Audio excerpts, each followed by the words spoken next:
Hi, my name is Kath and I work for Sally Holland, the Children's Commissioner for Wales, whose job it is to stand up for your rights.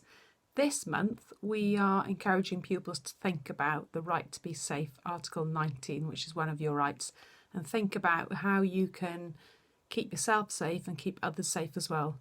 We know from work we've done over the years with young people that bullying is still a common issue for young people across Wales, not just in their schools but in the communities they live. So we'd really encourage you to think about bullying and how bullying is everyone's business. If you see one of your friends or someone isn't necessarily one of your friends kind of being treated differently because who they are, could you stand up for them? Could you make it your responsibility?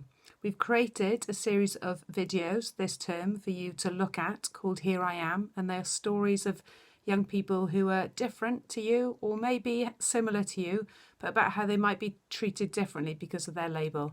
So we'd welcome you using these to think about how can we ensure that all children, young people in our community are not bullied, and how do we make sure that we feel safe and are treated equally.